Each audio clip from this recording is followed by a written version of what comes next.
Three numbers. That is all you need to understand why April 28th, 2026 is the most critical day of this entire war. $108. That is what a barrel of Brent crude oil is trading for right now. 50% higher than the day this war began on February 28th. 20,000.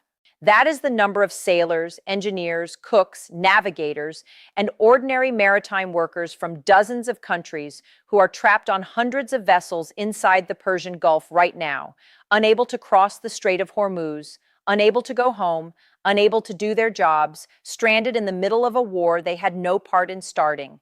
And zero. That is the number of deals that have been reached between the United States and Iran in the 60 days since this war began, despite ceasefire extensions, despite Pakistan's mediation, despite back-channel proposals passed through Oman, despite phone calls between world leaders, despite a Situation Room meeting at the White House just yesterday. $108. 20,000 sailors, zero deals. And today, for the first time in this entire conflict, all three of those numbers crashed into each other at once in a way that makes the next 72 hours the most consequential this war has produced. By the time this video is over, you are going to understand exactly what Iran offered, exactly why America rejected it, exactly what Putin said to Iran's foreign minister in St. Petersburg yesterday, and exactly why the world's most important waterway is now the center of the most dangerous diplomatic and economic standoff the modern world has ever seen. Let's start with the offer, because it is the centerpiece of everything happening today, and it is not being reported clearly enough. Two regional officials confirmed to the Associated Press on Monday that Iran has formally proposed a deal to the United States.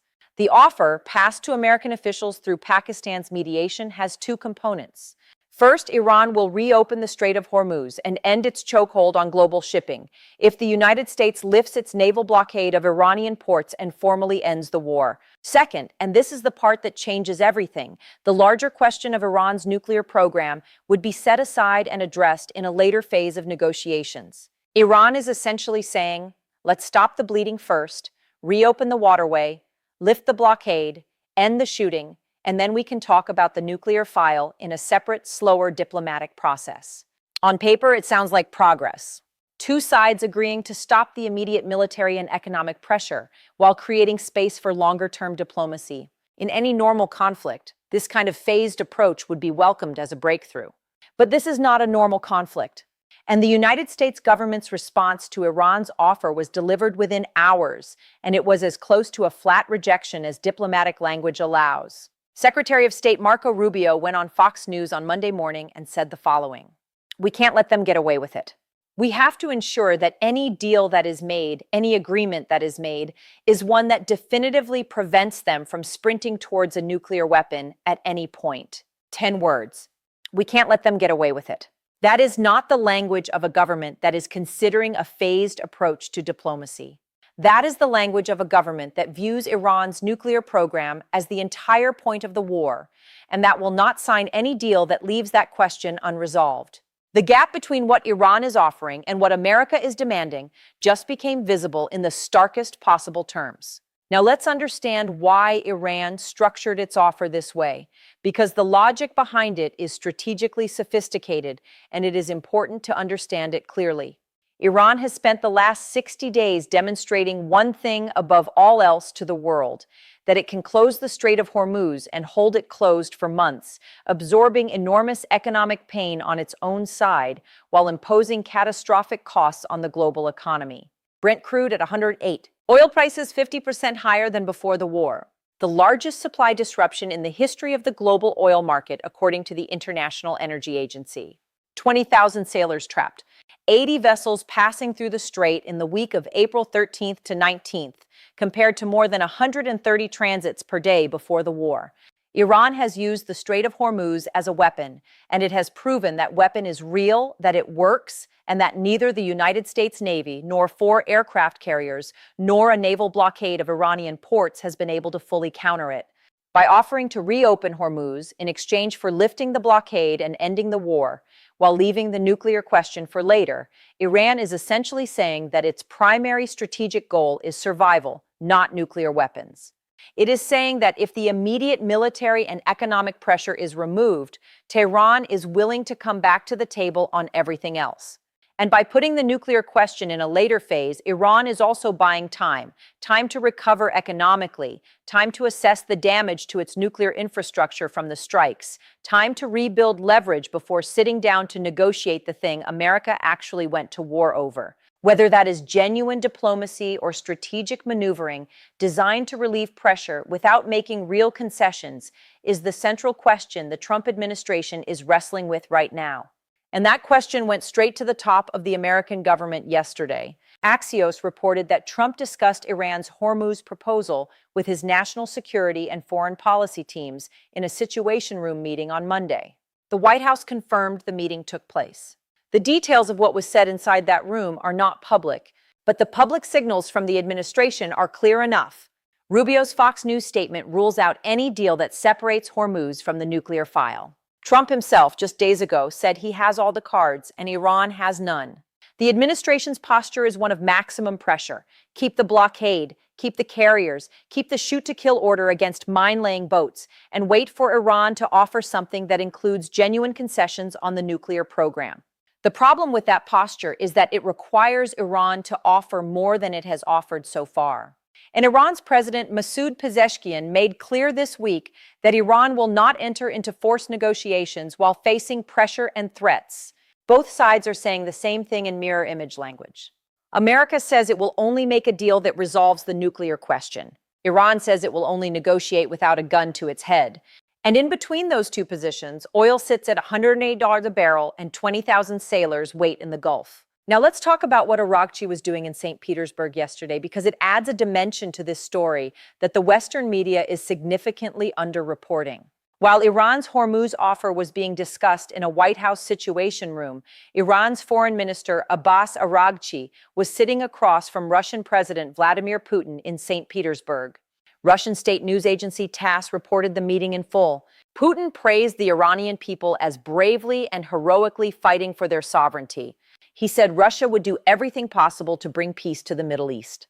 And Araghchi, speaking to Russian state television, delivered a message directly aimed at Washington. He said the United States and its leaders have achieved none of their goals in this war. That is why they asked for negotiation. We are now considering it. Read that statement carefully. Iran's foreign minister, sitting in Russia with Putin, is publicly saying that America failed to achieve its war objectives and is now the party asking for negotiations. Whether or not that framing is accurate, it is the message Iran is broadcasting to the world, to Russia, to China, to the global South, to every country watching this conflict. And the Putin meeting is not just symbolic. Russia has been providing Iran with diplomatic cover at the United Nations Security Council. Russia has been helping Iran maintain economic connections despite Western sanctions. Russia exempted from Hormuz tolls by Iran. Iran's ambassador to Moscow confirmed that Russia and several other friendly nations are not being charged the million-dollar tolls that other vessels are paying to pass through the strait. The Russia-Iran relationship in this war is not a peripheral detail. It is a structural feature that shapes Iran's ability to hold out against American pressure indefinitely.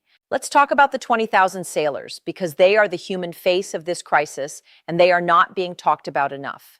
Around 20,000 seafarers on hundreds of vessels, oil tankers, LNG carriers, container ships, cargo vessels are currently trapped inside the Persian Gulf. They cannot cross the Strait of Hormuz. They cannot complete their voyages. They cannot go home. The United Nations Secretary General Antonio Guterres told the Security Council on Monday that the humanitarian toll is mounting.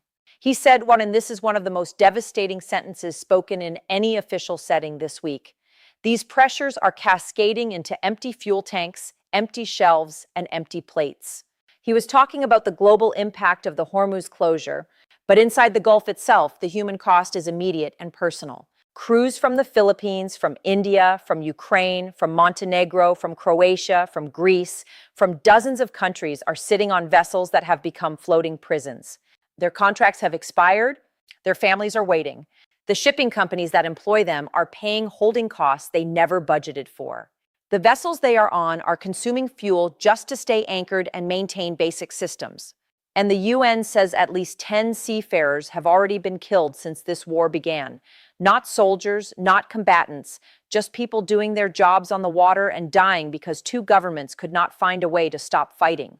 Dozens of nations issued a joint statement on Monday, led by Bahrain, calling for the immediate reopening of the Strait of Hormuz. The United Kingdom's Minister of State for Europe and North America told UN reporters that Iran is holding the rest of the world to ransom.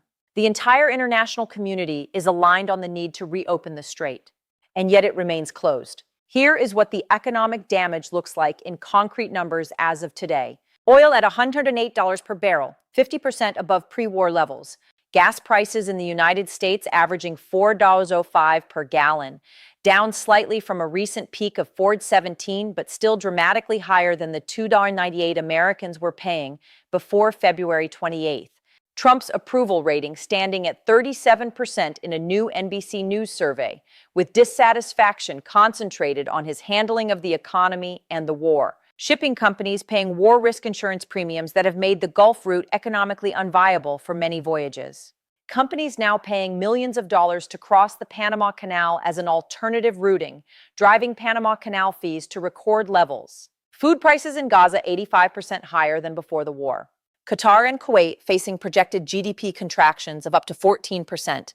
The World Food Program rerouting food shipments for Sudan through longer Red Sea paths because Hormuz is effectively closed. Sudan imports more than half its fertilizers by sea from the Persian Gulf. The cascading economic damage of 60 days of Hormuz disruption is now visible in supply chains, grocery stores, fuel stations, and economic forecasts across 5 continents. And Brent crude at $108 means every single day that passes without a deal adds another layer of damage to a global economy that was already stretched before this war began. Now let's zoom into what happens next, because the next 72 hours are genuinely decisive in a way that very few moments in this conflict have been. Trump reviewed Iran's Hormuz proposal in the Situation Room on Monday. He has not publicly accepted or rejected it. Rubio's statement on Fox News was the closest thing to a public response, and it was not encouraging for those hoping for a quick deal. But Trump has also not publicly killed the proposal. And Iran's offer, end the war, lift the blockade, reopen Hormuz, nuclear talks later, is sitting on the table at the White House right now. Pakistan is waiting to hear back. Araghchi is waiting in a region where he can move quickly if the diplomatic signal changes. And the ceasefire between the U.S. and Iran, extended indefinitely by Trump last week, gives both sides the technical breathing room to negotiate without the immediate threat of resumed military strikes. The question is whether Trump will use that breathing room to accept a phased approach that leaves the nuclear question for later, which Rubio has essentially ruled out, or whether he will demand that Iran put the nuclear file on the table immediately, which Iran has refused to do.